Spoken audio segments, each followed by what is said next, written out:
I am curious to hear a little bit about some parenting myths that have stuck around that are people are still freaking out too much about. Your books were a great guide for my sister who just gave birth, and then she was like, everyone I know reads Emily Oster. Like, she tells me not to freak out. So I'm curious to hear like the ones that you feel like are still sticking around, you would like people to calm down a bit about, and maybe also some ones that you wish people were paying more attention to.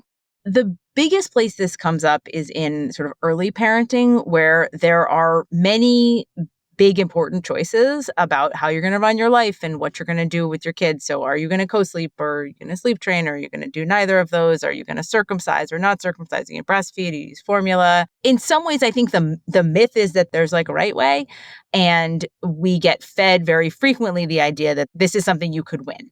This is something where you could do it right. If only you got all the right things, you would like be the optimal parent. In some ways, the simplest kind of myth busting there is just like many of these things are fine. There are some of them where there's small benefit, small cost. For most of them, any choice is good. You just need to figure out what is the choice that you want. So if I sort of could dial down people on one thing, it would be that the idea that there's a correct answer.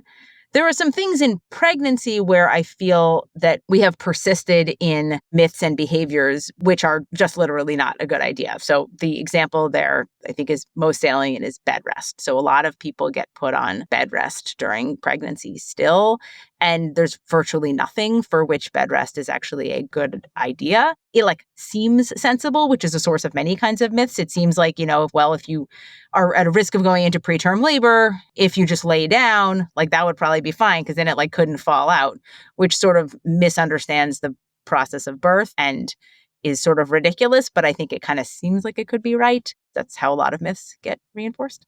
So that's one in pregnancy, I guess. The other one in pregnancy, which is so weird because it's so very specific, is the idea that your heart rate should not rise above 140. There's this sort of specific thing people hear, which is like, don't get your heart rate above 140, which for most people would mean kind of very, very limited exercise.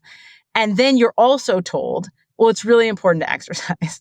And so people come to me, they're like, you said I should exercise, but like I exercise and, my heart rate's 160 because like I'm running and like which of these things? And it just turns out, exercise actually is good during pregnancy. And this thing about a heart rate of 140, I dug around, cannot really tell where it comes from. But that's both a myth and an example of where we almost make it impossible for people.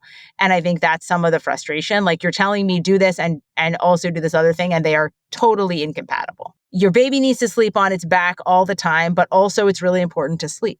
And you need to get sleep. It's like, well, it won't sleep. Like, what do you want me to do? And I think this Right. is the complication of much of pregnancy and early parenting.